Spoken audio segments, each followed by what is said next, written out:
একটা দুঃখ পায়, অবশ্যই তার সাথে কমপক্ষে 10 থেকে 70টা সুখ, শান্তি, স্বস্তি, নিরাপত্তা, কল্যাণ এগুলো আল্লাহ রেডি করে রেখেছেন। আপনি কষ্ট পাবেন একটা, সুখ পাবেন কয়টা? কমপক্ষে 70টা, সর্বনিম্ন 10টা, উপরে 70, আরো বেশি হতে পারে বেগয়ের হিসাব।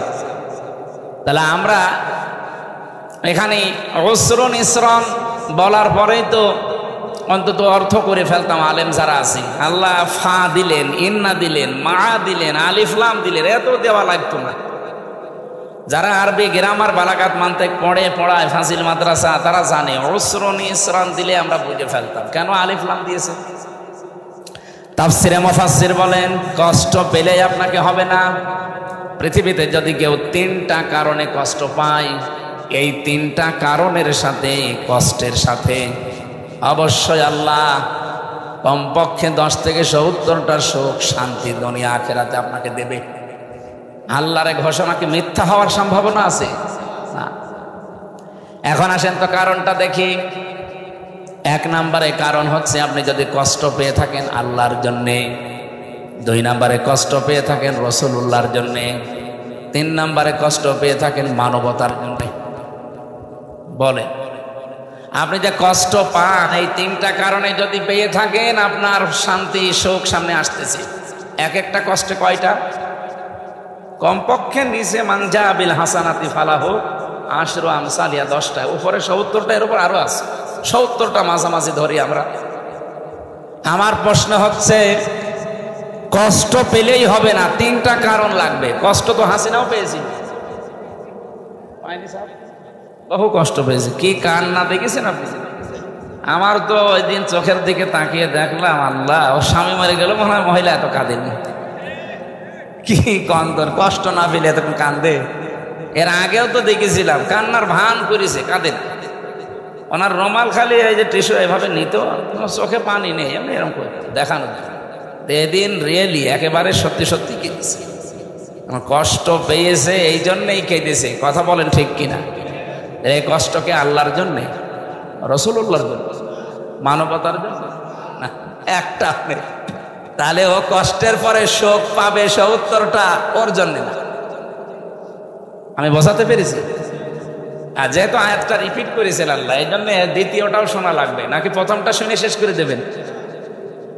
আল্লাহ পাক বলেন, ইন্না মাআল উসরি ইসরা। যদি কেউ শান্তি পায়, শোক পায়, কিন্তু এই শোক আর শান্তি যদি হয় অবৈধ, অবৈধভাবে সুখ শান্তি পাওয়া যায়।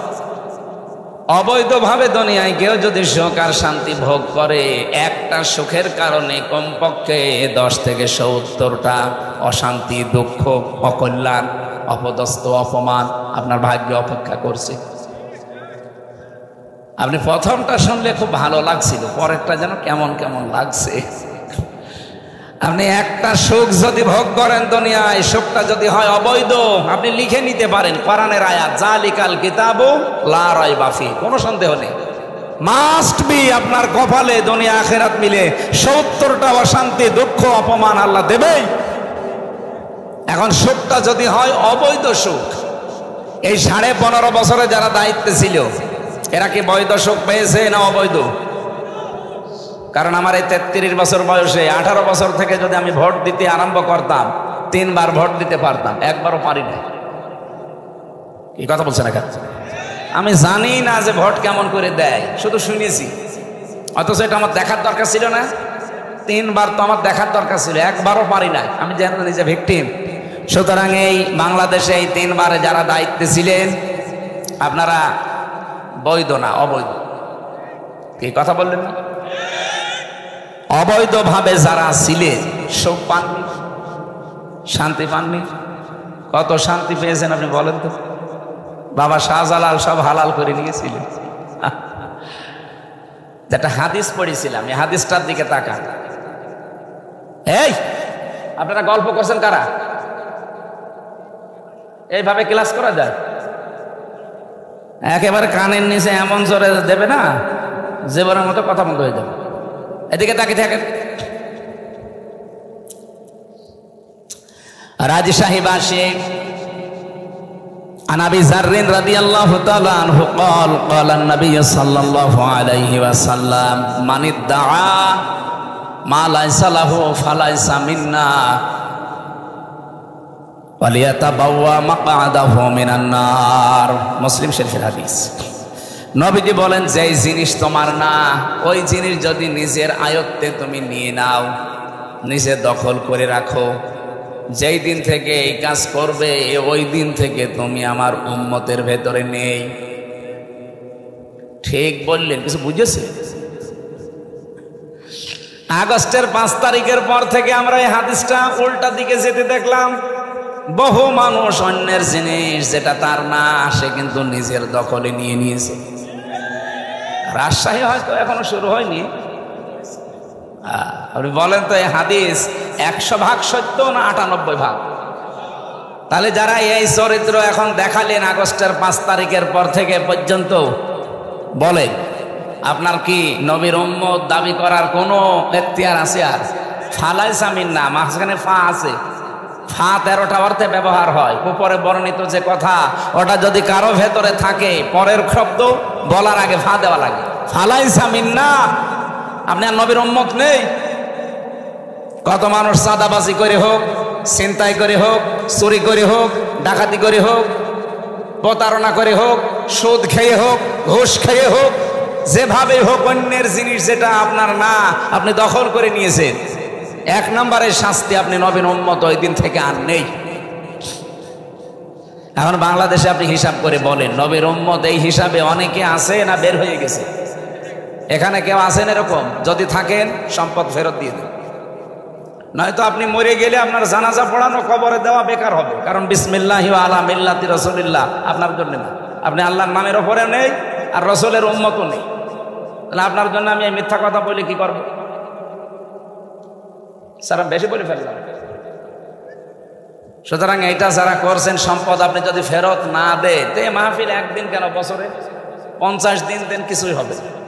আমরা চাই এই চরিত্র যেন রেকর্ড হচ্ছে, সারা বাংলাদেশে যাচ্ছে। হাদিসটা আমরা আজকেই মানতে চাই। হ্যাঁ, কথা বলেন না কেন? যার যেটা যা নিয়েছেন ফেরত দিয়ে দিন। 2 নাম্বারটা তো আরো কঠিন। ওয়ালিয়াতাবাওয়া মাকআদাহু মিনান নার, সে যেন জাহান্নামে নিজের একটা স্থান তৈরি করে নিল। এটা তো আরো কঠিন। আর আজ শাহীবাসী আশা করব আপনারা হাদিসটা মেনে চলবেন। আল্লাহ আমাদের তৌফিক যেন দান করেন, বলেন আমিন। আয়াতের কি কথা ছিল যেন? যদি কেউ অবৈধ সুখ ভোগ করে, একটা অবৈধ সুখ কয়টা? এই 15.5 বছরে বহু মানুষ যে চেয়ারে যাওয়ার তার কথা না, ওই চেয়ারে মানে লাভ দিয়ে চলে যেয়ে বসে আছে। এরকম চেয়ার বাংলাদেশে ছিল না? আপনি তো ওই চেয়ারে বসে সুখ ভোগ করছেন, আনন্দ পাচ্ছেন, শান্তি পাচ্ছেন, কিন্তু এই শান্তি সুখ কি বৈধ সুখ না অবৈধ? হয়তো বিভিন্ন মামা খালু অথবা বিভিন্ন জোর দেখি আপনি ওখানে বসে আছেন। এরকম যারাই ছিলেন তাড়াতাড়ি নেমে পড়ে। আপনাদেরকে সতর্ক করার জন্য আরেকটা কথা বলছি, যেহেতু এখন আর তারা নেই, যা হোক তাদের কপালে হয়ে গেছে। হাসিনা যেহেতু আমার দাদির বয়সী, এই জন্য ওনাকেও বলছি, আপনি যদি এই 15 বছরে 50টা সুখ পেয়ে থাকেন, সুখগুলো সবই অবৈধ সুখ। এক একটা সুখে যদি 70টা করে অশান্তি, দুঃখ, কষ্ট ভোগ করা লাগে, 50টায় আপনি হিসাব করেন 3500 হবে। তাহলে 15.5 বছরে যারা 50টা করে আনন্দ পেয়েছেন, সুখ পেয়েছেন, শান্তি পেয়েছেন, কম পক্ষে আপনাকে 3500 কষ্ট পাওয়া লাগবে। এরপরে চট করে ঢুকে পড়বে। এর আগে বললে তো কেমন হয়ে যায় না নাকি? এবার আসেন, যারা এই যে পরকীয়া প্রেম করেন, সুখ নেই, শান্তি নেই না? এই এলাকায় সব নেই। অবশ্যই সুখ আছে, শান্তি আছে, নাই তো মানুষ 2-3 ছেলে মেয়ে রেখে চলে যায়। কথা বললেন না কেন? তার মানে শান্তি আছে। এই সুখটা কি বৈধ সুখ না অবৈধ? এরকম অবৈধ সুখে যারা আছেন, কমপক্ষে 70টা অশান্তি, দুঃখ, কষ্ট দুনিয়ায় আপনাকে ভোগ করা লাগবে। এই জন্য যারা আছেন আপনাকে বাঁচাতে চাই, এই মুহূর্তে তওবা করেন, পরকীয়া প্রেম আজকে থেকে শেষ। কারা কারা ছেড়ে দিতে পারবেন হাত তোলেন তো। না, দাঁড়িয়ে মানুষ নাও শুনবে। কার সাথে লাইন আছে আপনার? অনেকে ভাবির সাথে লাইন করে, প্রতিবেশীর স্ত্রীর সাথে লাইন করে। না, এটা বাদ দেওয়া লাগবে।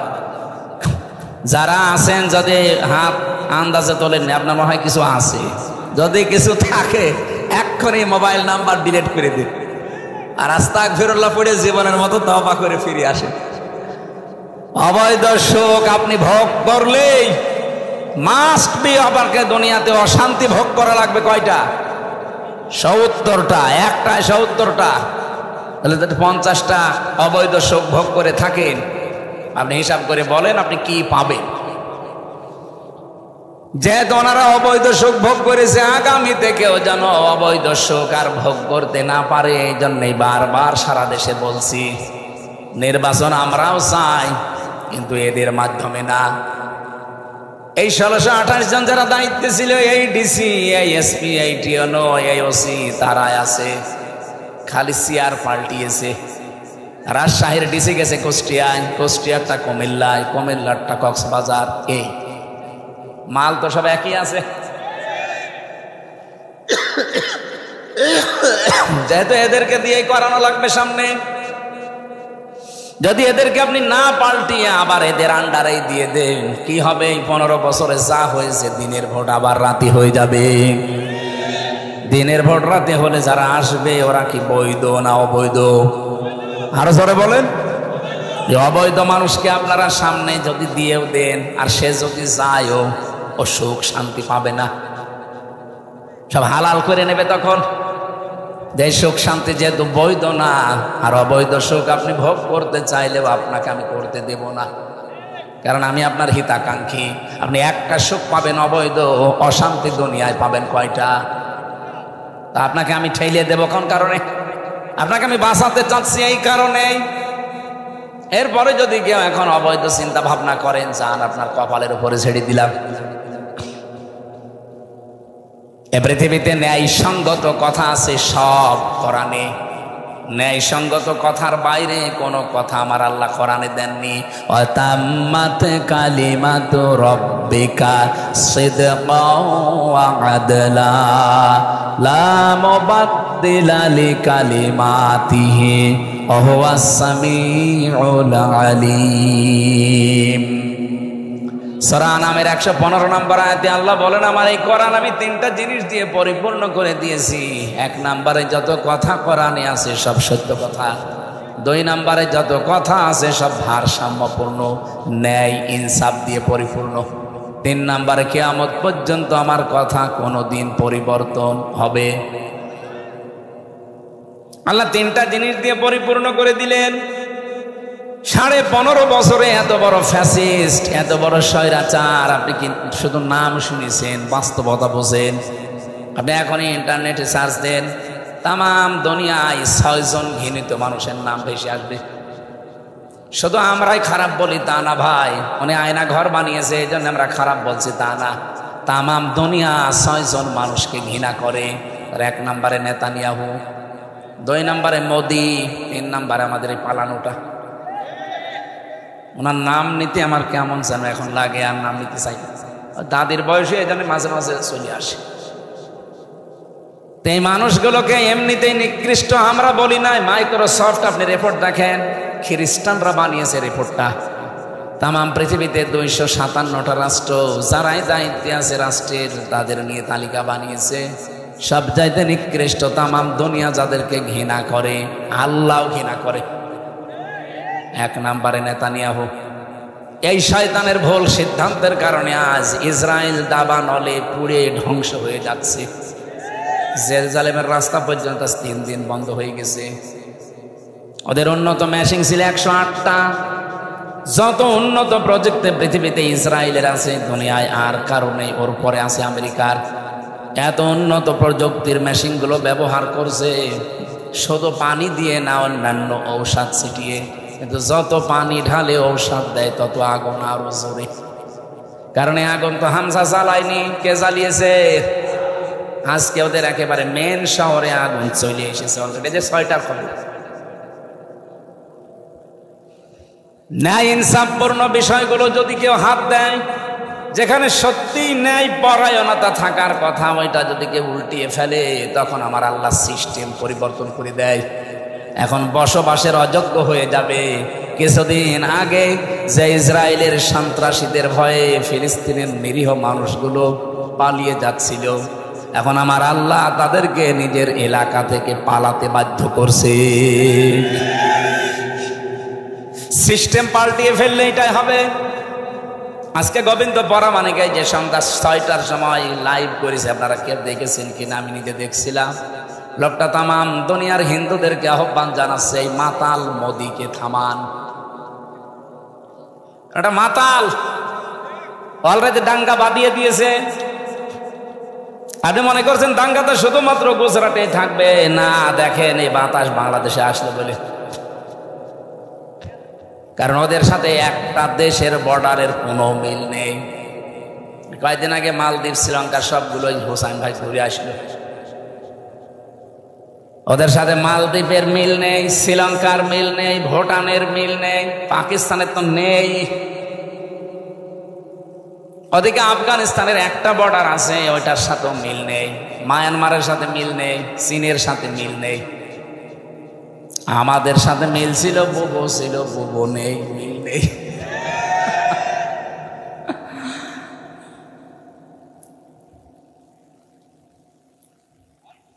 যেহেতু কারোর সাথে মিল নেই, ওরা যা করছে অনেক গোপন বিষয় এখানে লুকিয়ে আছে, সবগুলো ওপেনে বলা যাচ্ছে না। আজকে শুধু একজন সেনাবাহিনীর অফিসার মোদির বিরুদ্ধে একটু অবস্থান নিয়েছে 12:30টার দিকে, ওরে আজকে বাদ দিয়ে দিয়েছে। এই জন্য গোবিন্দ পরামানুক হিন্দু মহাজোটের সভাপতি, এই লোকটা বলছে একে থামান। মাতাল লোকটা না থামলে শুধু হিন্দুরা না, তামাম পৃথিবীর মানুষেরা পৃথিবীতে বসবাসের অযোগ্য হয়ে পড়বে। আহ্বান জানাবো ভাই, বাংলাদেশের যারা অন্য সম্প্রদায়ের আছে, তামাম দুনিয়ায় যারা নেতৃত্বে আছেন, মোড়ল যারা, এই লোকটাকে থামান। একটা লোকের আশা পূরণ করতে যে আমরা অশান্তিতে তামাম দুনিয়ার মানুষ পড়ব কোন কারণে? শুধুমাত্র নিজের এলাকার মুসলমানদেরকে ধ্বংস করছে না, তামাম দুনিয়া এটা ছড়িয়ে যাবে কয়েকদিনের ভেতরে। এই জন্য নামটা এমনি আসে নাই।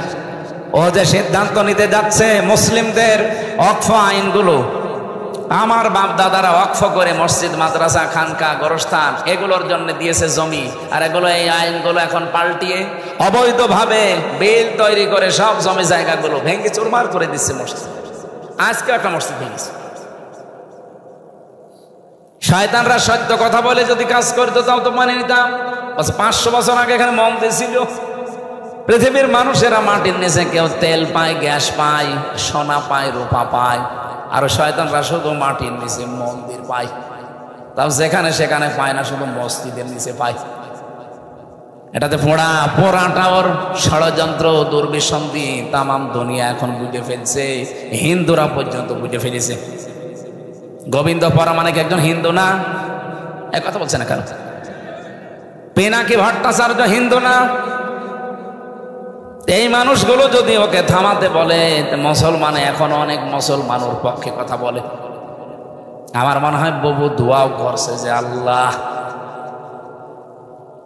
হায়াত বাড়িয়ে দাও আল্লাহ। না, আমরা চাই লোকটা যেন থামবে। না থামলে ওর এই ভুল সিদ্ধান্তের কারণে এই দাবানল যদি সত্যি ইসরায়েলের মতো লেগে যায় না, ওদের তো উন্নত প্রযুক্তি আছে, আপনাদের কি আছে? আপনারা পাকিস্তানের সাথে 3 বার পানি খান। আশা করছি থামবে এরা, না থামলে আল্লাহর উপরে ছেড়ে দিলাম।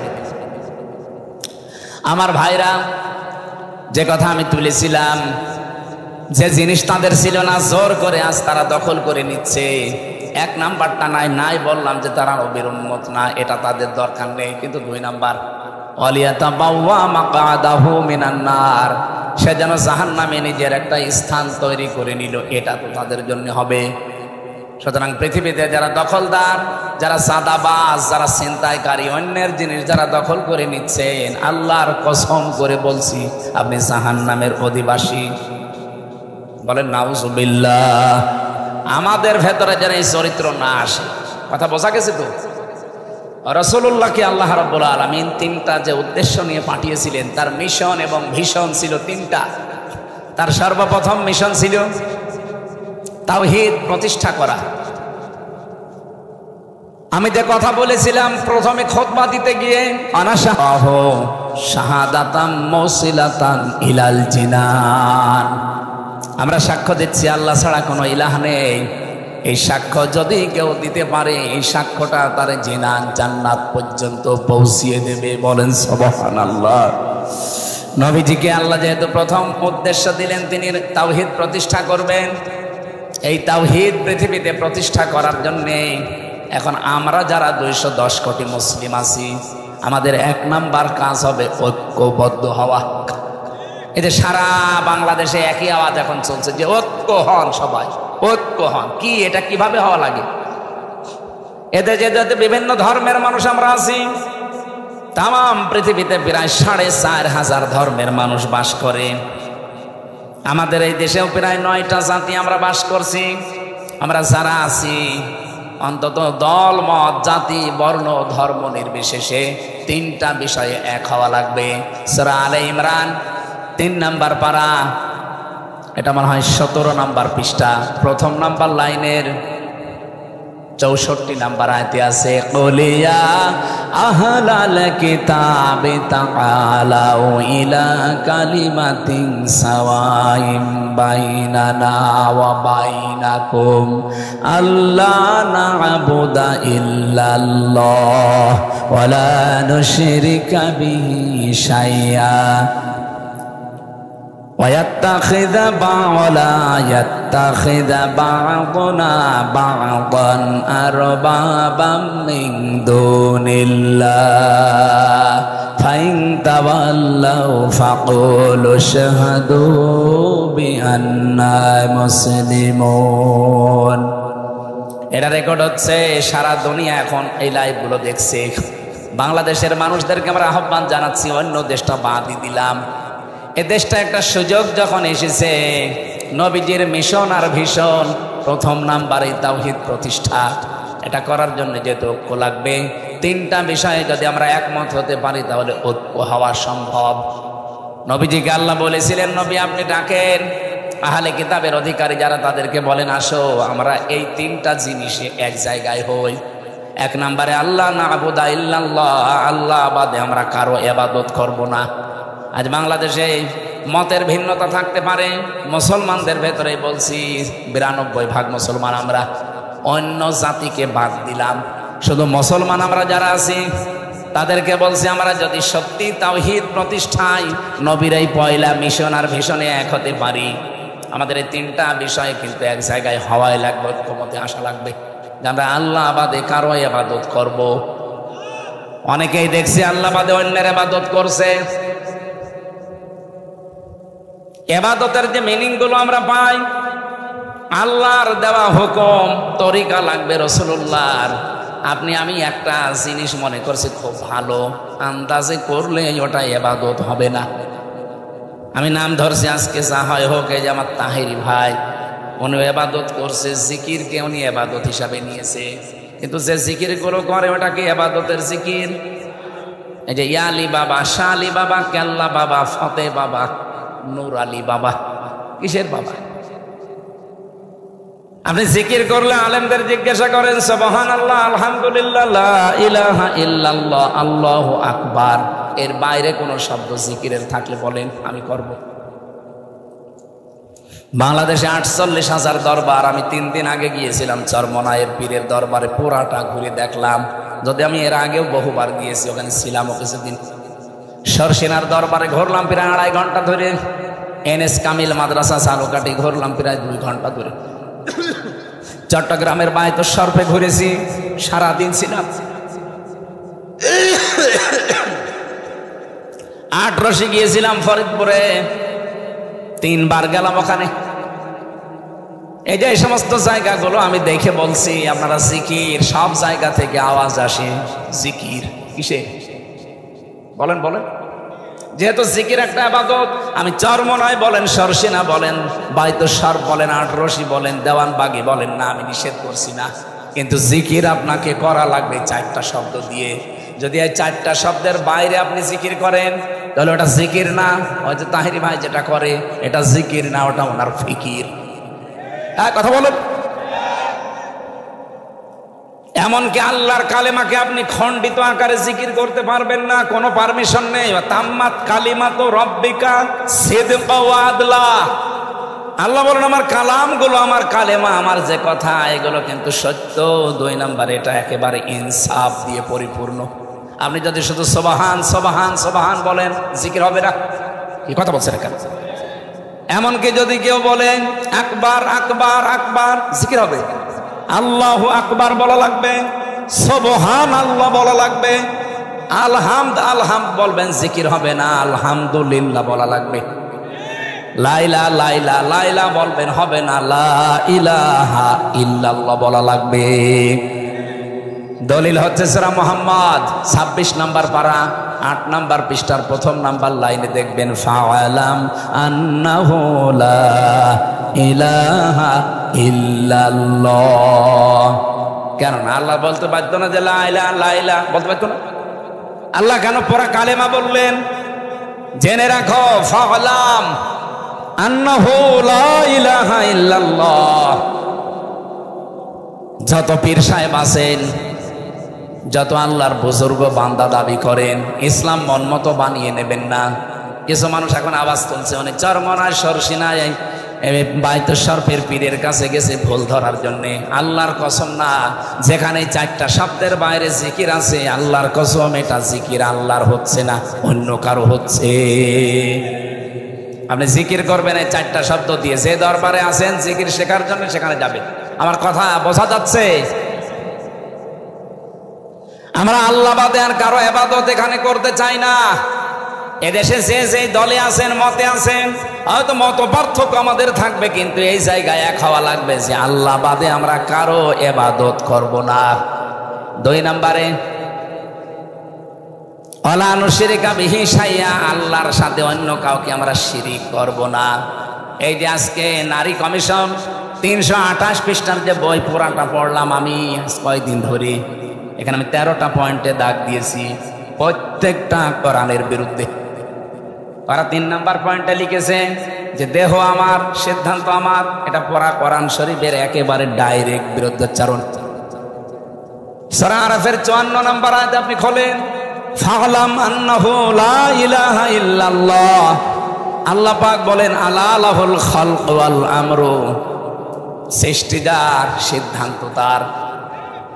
আপনি কেন বলতে গেলেন যে আমার দেহ আমার, সিদ্ধান্ত আমার? দেহ কি আপনার নাকি? বলেন। 33 বছর আমার বয়স, 34 বছর আগে আমার কোনো অস্তিত্ব ছিল? দেহ আমার হয় কি করে? আমাকে একজন বানিয়েছে, এই জন্য আল্লাহ আয়াত দিয়েছে, কাইফা তাকফুরুনা বিল্লাহি ওয়া কুনতুম আমওয়াতান ইলা আখির আয়াত। আল্লাহ পাক বলেন যে কাইফা শব্দ দিয়ে বাক্য আরম্ভ করলেন কেন? বালাগাত মান্তিকের যে 19টা আমি চ্যাপ্টার পড়েছি, এর ভেতরে একটা এটা আছে, কাইফা শব্দ ব্যবহার করা হয় সেন্টেন্সের আগে, যেটা আমার আল্লাহর নিজেরও বিশ্বাস হয় না। মানে আল্লাহ নিজেও বিশ্বাস করতে চাচ্ছেন না যে মানুষ আমার নাফরমানি করতে পারে।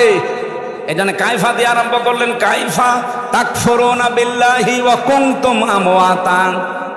মানুষ কি করে আমার নাফরমানি করে, আমার সাথে কুফরি করে, আমার আয়াতকে মানতে চায় না, আমার বিরুদ্ধে উচ্চারণ করে। কি করে করে?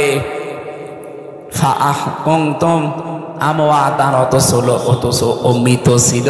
ফাআহয়াকুম, আমি আল্লাহ নিজে তাদেরকে জীবন দিয়েছি। যে মানুষগুলো নারী কমিশনে বসে বসে এই পয়েন্টগুলো কোরআনের বিরুদ্ধে সাজালেন, বিয়ের ক্ষেত্রে, তালাকের ক্ষেত্রে, অবিবাহিতদের ক্ষেত্রে এবং জমি জায়গা ভাগ করার ক্ষেত্রে, এরকম 13টা পয়েন্ট আমি একটা একটা করে সবগুলো কোরআনের বিরুদ্ধে। আপনি কি নিয়ে বললেন এই কথাগুলো বলেন তো? প্রকাশ্য শিরিক। এই দেশকে আমার মনে হয় অস্থিতিশীল করার জন্য শুধু এদের কাজ না, এদের পেছনে কোনো রাঘব বোয়াল কাজ করছে। নাই তো এই সময় এই সিদ্ধান্ত আসা জীবনও এই কয়টা মহিলার দ্বারা সম্ভব না। যে মহিলাগুলো এই সিদ্ধান্ত দিয়েছে, এদেরকে দেখলে কি মহিলা মনে হয়? আমার তো মনে হয় না মহিলা। এ না পুরুষ না মহিলা, আবার হ্যাঁ আলাদা কোনো জন্তু। আপনি দেখেছেন ওদের চেহারার দিকে? পুরুষের কাটিংও না, মহিলাদের কাটিংও না। কি মহিলাদের তো আলাদা একটা কাটিং আছে, ওর কি আমি নিচে নামতে পারলাম না। কোরআনে কারিমে সূরা কলমের 13 নম্বর আয়াতটা ফতোয়া দিয়ে দিলাম, রেকর্ড হচ্ছে, যাক ওদের কানে। উতুল্লিম বাদা যালিকা জানিম। এত শক্ত করে বলতাম না, কোরআনের বিরুদ্ধে যারা আছেন আল্লাহ 1500 বছর আগে জানিয়ে দিয়েছেন তারা জারুর সন্তান। কমিশনের এই নীতিমালা মানা তো দূরের কথা, আমির জামাত ডক্টর শফিকুর রহমান হাফিজাহুল্লাহ ডাইরেক্ট জানিয়ে দিয়েছেন কমিশনই মানি না, নীতিমালা তো আরো দূরের কথা।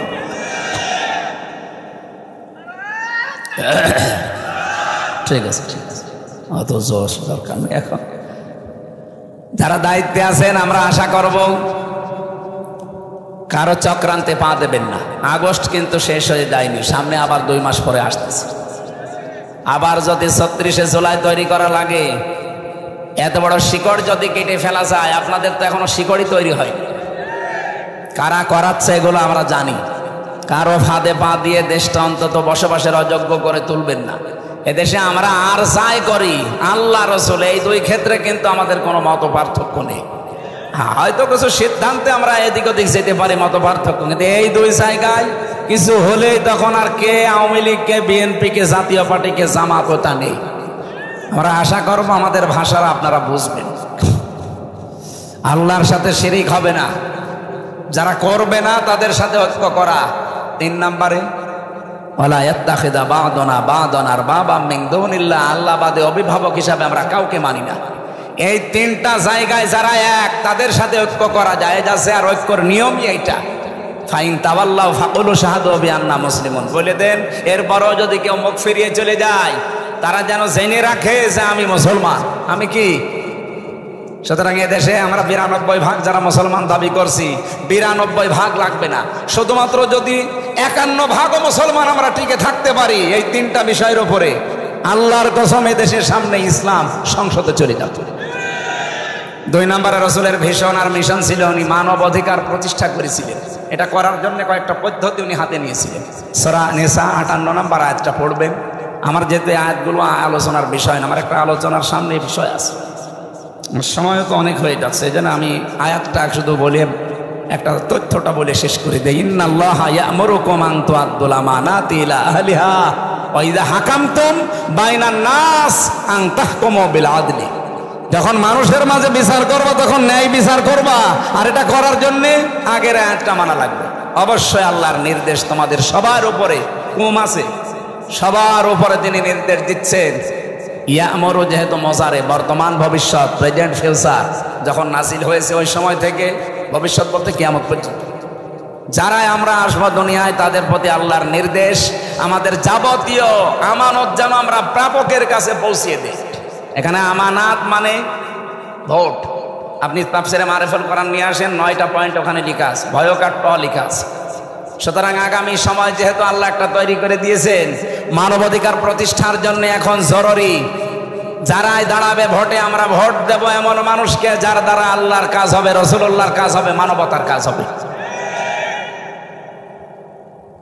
যদি কেউ এটাকে দুনিয়ার কাজ মনে করেন, যদি মনে করেন এটা রাজনীতি, এটা ধর্ম ব্যবসা, হ্যাঁ এইটাই আমার ধর্ম ব্যবসা, এইটাই আমার রাজনীতি, আপনার যা মনে হয় করেন, আপনার কাছে যা মনে হয় তাই করেন, বলেন, কিন্তু এইটাই আমার রাজনীতি, এইটাই আমার ধর্ম ব্যবসা, আমি সামনের সুযোগ আল্লাহ দিয়েছেন, আমি এই সুযোগ কাজে লাগাতে চাই।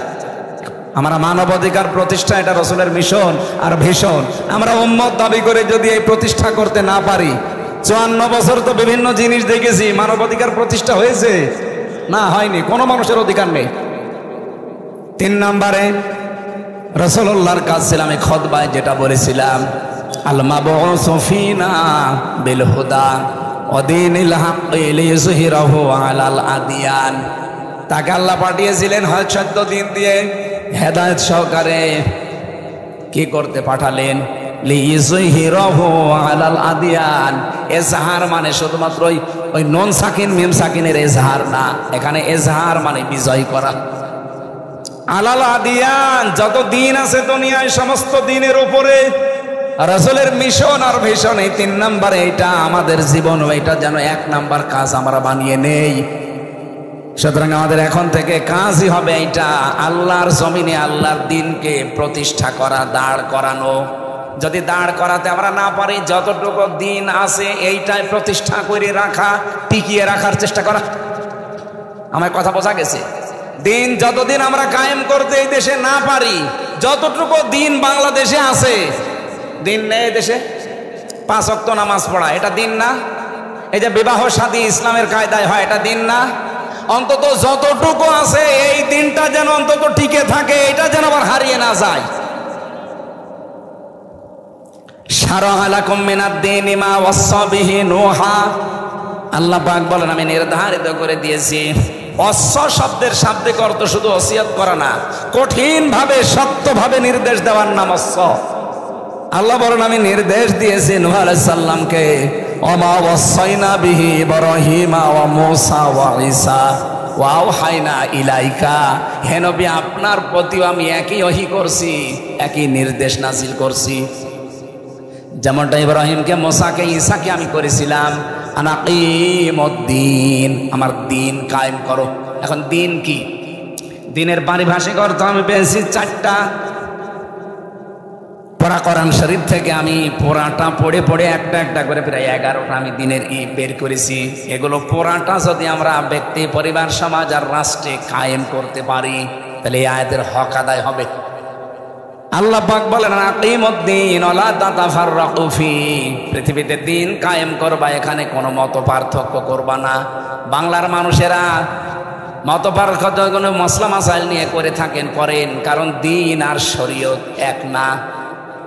আদম নবী থেকে আমাদের নবী পর্যন্ত যত নবী এসেছে প্রত্যেকটা নবীর দিন ছিল এক, কিন্তু শরীয়ত ছিল ভিন্ন ভিন্ন। কথা বোঝা গেছে? কথা বোঝেননি? আমি একটা বাড়ির উদাহরণ পড়েছি কিতাবে। একটা বাড়ির মালিক একজন, কিন্তু বাড়ির 4-5 জন কর্মচারী আছে, তারা বিভিন্ন কাজ কাম করে, সবাই কথা শোনে কার? বাড়ির মালিকের। এ পৃথিবীর মালিক আমার আল্লাহ, উনি এই পৃথিবীতে প্রফেট পাঠিয়েছেন, নবী পাঠিয়েছেন, পয়গম্বর বলা হয়, বার্তা বাহক পাঠিয়েছেন।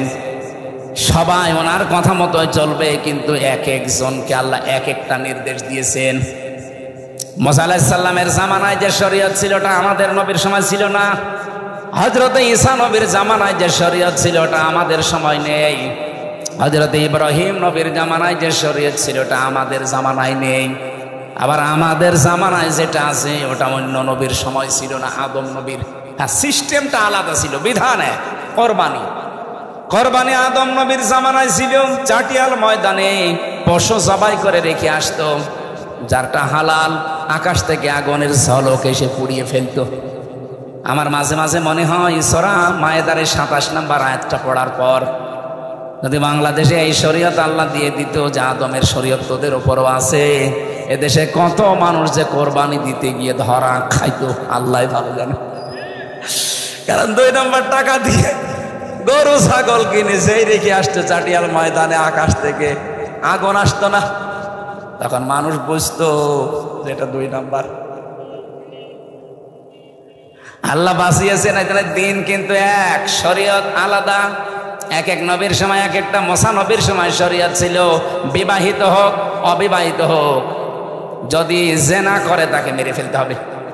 কিন্তু আমাদের নবীর এই শরীয়তে এই বিধানটা নেই। বিবাহিত মানুষ জেনা করলে তাকে সঙ্গে সার করার নিয়ম, কিন্তু যারা অবিবাহিত এরা যদি জেনা করে ধরাও পড়ে, তাহলে তাকে 80টা বেত মারলে শেষ। আমার ভাইরা, আমি যেটা বোঝাতে চাই, দিন আর শরীয়ত যেহেতু এক জিনিস না, প্রত্যেকটি নবীকে আল্লাহ দিন দিয়েছিলেন, শরীয়ত আলাদা আলাদা দিয়ে দিয়েছিলেন। কিন্তু আয়াতের এই শেষের দিকে এসে আমার আল্লাহ এই কথাটা আবার রিপিট করলেন কেন? মা শারা'a লাকুম মিনাদ-দীন বললেই তো শেষ হয়ে যেত, আনাকিমুদ্দিন কেন? অথচ আয়াতটা নাজিল হয়েছে মক্কায়। মক্কার জীবনকে আমরা পড়া সিরাতের কিতাব পড়ে 4টা ভাগে ভাগ করতে পারি। নবীজির প্রথম 3 বছর ছিল বড় কষ্টের, কথা বুঝতেছেন? এরপরের 5 বছর ছিল আর একটু কষ্টের, এরপরে 2 বছর ছিল আর একটু কষ্টের, এরপরে 5 বছর ছিল আরো কষ্টের। সব মিলে কত? 13 বছর। বলেন বলেন। আমার এই যে হিসাব নিকাশ করে আমি মিলিয়েছি, বাংলাদেশে আমরা মনে হয় এখন 4 নাম্বারটায় আছি। প্রথম কষ্ট শেষ 3 বছর, পরের 5 বছরও শেষ, পরের 2 বছরও শেষ, পরের 5 বছরে এখন আছি। কারণ বিশ্বনবীও 3 বছর জেলখানায় ছিলেন শিয়াবে আবি তালিবে। বহু সাহাবীর জীবন হতাহত হয়েছে, শহীদ হয়েছে। এই আমাদের 15.5 বছরে ঠিক আমরা অনেক কিছু এইভাবে আস্তে আস্তে হারিয়েছি। 5 না 4 নাম্বারটায় যেহেতু 4 নাম্বারের 5 বছরের ভেতরে এখন পড়ে আছি। সামনে আমার নবীকে যেভাবে আল্লাহ 10 বছর কোরআন দিয়ে চালানোর ব্যবস্থা করে দিয়েছিলেন, আমাদেরকেও দেবেন। এই জায়গায় যদি কেউ ফতোয়াবাজি করেন না সামনে, জানবেন এটা জাতির শত্রু, ইসলামের শত্রু। কোরআন শরীফের ভেতরে 2 জায়গায় মত পার্থক্য করা হারাম, আর সারা বাংলাদেশে এই 2 জায়গায় মত পার্থক্য সবচাইতে বেশি। একটা হচ্ছে ওয়াতাসিমু বিহাবলিল্লাহি জামিআ ওয়ালা তাফাররাকু, আর আনাকিমুদ্দিন ওয়ালা তাতাফাররাকু ফি। কোরআনে এই 2 জায়গায় মত পার্থক্য হারাম, আর সারা দেশে খালি উস্কানি দেয়। কারা কারা দেন? কোরআনের কাছে আসতে বললে তখন মত পার্থক্য তৈরি করে না, ওর আকীদা ঠিক নেই, ওর টুপি লম্বা। এই জায়গায় এসে এই কথা ফতোয়া দেওয়ার সাহস দিয়েছে কে? এখানে হারাম না এই জায়গায়। আর কোরআনের কথা যেখানে বলা হয় দিন কায়েমের কথা, সেখানে দেখবেন ফতোয়া আছে। এই কিছু মানুষ এগুলো বের হচ্ছে, হতে থাকবে। আপনারা জানবেন এগুলো জাতির প্রকাশ্য শত্রু, এরা আল্লাহর শত্রু। কারণ কোরআনের আয়াতের বিরুদ্ধে এরা। রাজশাহী বিভাগে এগুলো একটু বেশি তো। আমি জোরে আমিন বললাম না, আস্তে আমিন বললাম, আপনার সমস্যা কি? আমিন আমিন না বললে সমস্যা। আপনি বলতে পারবেন যে আমিন না বলে নামাজ হবে? আমার 13টা ফরজ 14টা ওয়াজিব হয়ে গেলে আমার নামাজ হবে। কোন হুজুর নিয়ে এসে বলেন তো দেখি, কোন ফাজিল না কামিল মাদ্রাসার হুজুর নিয়ে এসে বলেন যে নামাজ হবে না। যেটা দরকার ওইটা আপনার এখন নবীজিকে নাজিল করলেন এই আয়াতটা মক্কার জীবনে, সেখানে মায়ের খেয়ে বাঁচে না, পালিয়ে বাঁচে না, অথচ বলছে যে দিন কায়েম করেন। দিন কায়েমের আগ পর্যন্ত আপনি এই ফিতনা ফাসাদ দূর করতে পারবেন না। বাংলাদেশে এখন ওইটা শুরু হয়েছে। আর সুযোগ যেহেতু